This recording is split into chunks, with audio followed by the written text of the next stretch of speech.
Yo, what's up mga tropa peeps? Magandang araw po sa inyong lahat at welcome po dito sa ating vlog. At ngayon po, ito po ang ating pag-uusapan dito sa vlog na ito. Kasi po, napanood ko itong balita ng patungkol po dito sa Pogo sa Porac, Pampanga. Ito po panoorin po natin, pakinggan po, tanggalin muna. Dari po ako natin mga palabas sa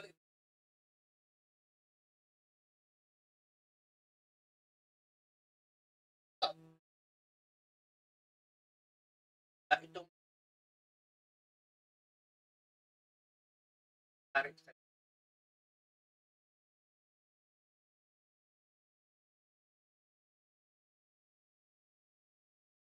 ayun. So, yun,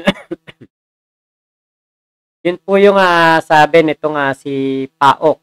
Itong tagapagsalita ba ng Paok to? Magugulat daw po ang sambayan ng Pilipino sa kung sino ang may, kumbaga, yung merong koneksyon. Itong ano na ito, itong pogo na ito sa Bamban, Tarlac. Kasi kung mapapansin niyo po yung gawa ng Bamban Tarlac, Pogo Hub, makikita nyo din doon sa Porac, ganun din siya. Meron din pong mga bila, meron din pong mga, kumbaga parang pagkakahawig doon sa kung gaano po, kung paano po inayos yung Pogo doon.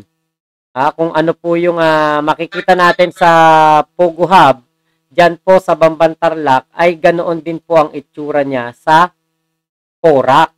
Ngayon, sabi daw, magugulat daw po tayo sa kung sino ang nasa likuran nitong Pogo Hub sa Porac, Pampanga.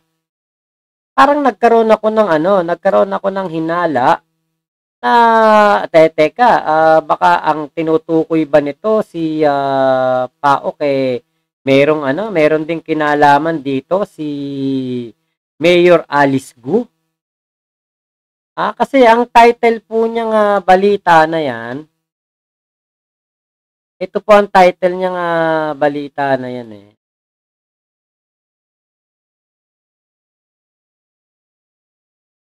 Title po niyan ay mga nasa likod ng Porac Pogo, lumabas na may koneksyon sa Bamban Pogo. Batay sa inisyal na investigasyon. Lumabas sa inisyal na investigasyon na may koneksyon ang mga nasa likod. Ito, likod ng sinalakay, ano to?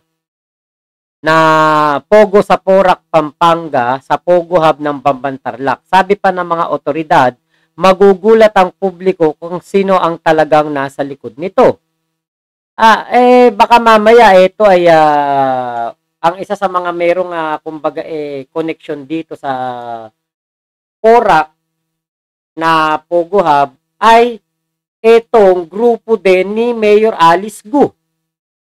Ako naniniwala ako ngayon na talagang si Mayor Alice Gu ay threat na talaga sa ating bayan, sa ating bansang Pilipinas. Kasi katulad po nito, nakakapasok po na naman ang may Vietnamese, may Malaysia na nahuli diyan sa Pogo Hub na yan. Diba? So, ibig sabihin, talagang etong si Mayor Alice Gu ay enabler. Siya ang naging tulay, siya ang naging paraan para makapasok etong mga nasa Pogo Hub na ito. Kasi nga mayor 'di ba? Pag sinabi mo mayor, 'di ba syempre kahit papaano malakas na 'yan, mataas na ang kumbaga posisyon niyan. Baka po ito ngayong si Mayor Alice Gu ay nakapasok na rin po diyan sa Porac, Pampanga. Kumbaga, yung Pogo sa Bamban, iisa lang ang may-ari, iisa lang ang grupo na nagpapatakbo, iisa lang ang grupo na nagpapalakad. si Mayor Alice Gu at ang kanyang grupo. Ngayon po, kaya ako nagkaroon ng hinala na talagang meron ng kinalaman tong si Mayor Alice Gu dito sa Pogo Porac ay dahil po sa balita na ito.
Ayun na, ayun na.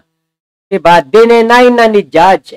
Nabalita rin po na mayroon pong mga ari-arian diyan sa Bulacan. Etong si Mayor Alice Gu. Meron din itong malaking ano diyan, factory daw. Ngayon po, dito na ngayon parang nagkaroon ng ano ng parang ako'y hinala na ginagamit nitong si Mayor Alice Gu ang kanyang koneksyon sa pagiging mayor. Kaya po, katulad niyan, magtataka ka, yung judge binawi itong search warrant. Pero, nung nag-apply sila sa ibang sa iba po na mga judge, hindi naman binasura. Diba? So, meron kayang kinalaman dito sa pagkakabasura nitong judge sa Malolos, yung koneksyon ni Mayor Alice Gu. Kaya siguro pinapatigil nila ang pagkakasuspinde nitong si Mayor Alice Gu, pinapalip din, kasi maaaring itong Porac na ito ay sumabog. Etong Pogo sa Porac maaaring umalingasaw. Ngayon, merong mga papeles doon sa Porac na makikita doon sa munisipyo ng Bamban o nasa mga koneksyon doon sa mga papeles na nandoon sa opisina ng mayor ng Bamban Tarlac. Makikita na Bamban Tarlac at Porac Pampanga Pogo Hub, isa lang ang nagpapatakbo, isa lang ang kumikilos, isang grupo lang ang nagpapalakad, grupo lang ni Mayor Alice Gu.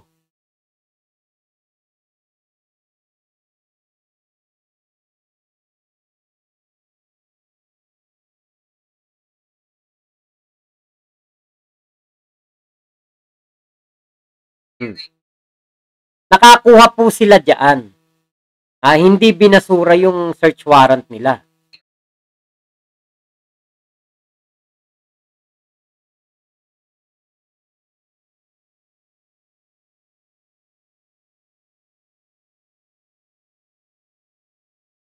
nakapasok na po sila diyan, ayon po sa balita kagabi, nakapasok na po sila diyan.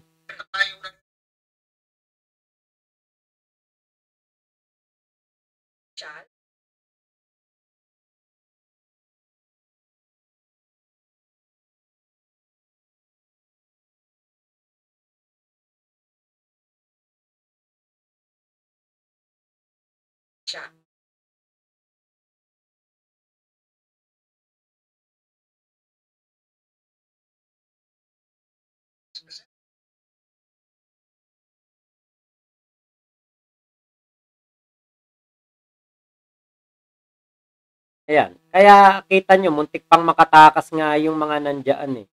Muntik pang makaalis yan eh. Yung mga nandiyan na mga pogo worker. Dahil po doon sa pagbawi ng judge. Abangan natin kasi iimbestigahan daw po ng Korte Suprema kung ano ang nangyari. Bakit binawi ng judge? Bakit parang dinidelay ng judge sa Bulacan?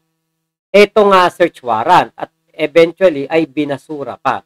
So mayroon po tayong kumbaga parang hinala rito at ang Korte Suprema nga po ay mag-iimbestiga na. Malalaman natin kung ano katotohanan dyan. Sana naman ay walang kinalaman yung judge dyan at si Mayor Alice Gu yan po sa nangyari na yan na parang pagtatakipan pa, di ba?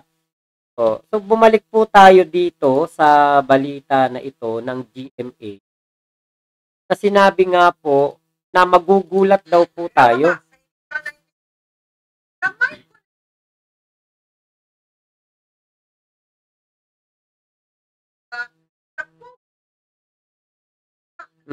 Magkalapit lang yan Porac, Pampanga at Pambantarlac magkatabi lang yan.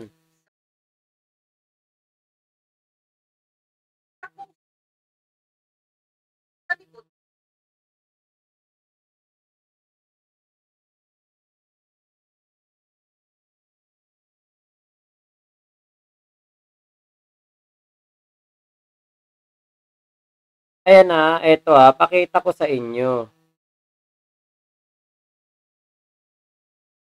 Porac.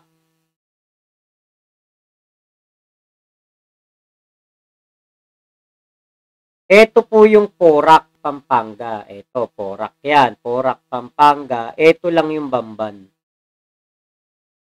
Magkalapit lang po yan. Hindi po yan na magkalayo. Ngayon, tignan po natin, Porac to Bamban. Porac to Bambantarlac. Wala pang isang oras, 49 minutes lang, 34.6 kilometers ang layo. Diba? Parang ano ka lang, parang kapag ikay nasa Santa Maria, parang Santa Maria Bulacan, parang pumunta ka lang ng Malolos o parang pumunta ka lang ng Santa Maria, parang pumunta ka ng monumento. Parang ganon. Malapit lang. Kalapit lang halos yan. 34.6 kilometers Malapit lang po yan. Magkalapit lang. So, ngayon, na nagbigay na ng hint, etong GMA, etong PAOK, na meron daw po koneksyon ang Bambantarlac, Pogo Hub, sa Bambantarlac, Porac, Pampanga. Ayan na. Diba? Malaki na hinala ko dyan. Na etong Pogo Hub, ni Mayor Alice Gu ay may koneksyon sa Pogo Hub nitong Porac, Pampanga. At iisa lang ang may-ari, iisa lang ang gumasto. So, gaano kayaman si Mayor Alice Gu? Gaano kalaki ang kapirahan nito? Kasi doon sa Bambantarlac, nagastos daw po, ayon kay Senator Win Gatchalian, ay umubos daw po ng 6 na bilyong piso para doon sa pagbuo ng buong Bambantarlac Pogo Hub na yun. Ngayon, dito po sa Porac, mas malaki. Mas malaki po ang ano diyan, ang mga building diyan, mas malaki ang sakop na lupa, parang nasa 10 hectares po yata. So dito na natin ngayon malalaman na etong si Mayor Alice Go po talaga ay punong-puno po ng misteryo ang pagkatao. Punong-puno ng pera ang kanyang bulsa at punong-puno po ng illegal ang kanyang mga gawain. So, abangan po natin ang update diyan at tignan natin kung ano po ang mga magiging kumbaga sikreto na malalaman natin diyan kay Mayor Alice Go. Yun lamang po. Maraming salamat sa pagsama nyo dito sa aking vlog na ito. Salamat po sa inyong lahat. Momo chup chup. Love you, love you. God bless us all. Pilipinas. God first. Thank you po.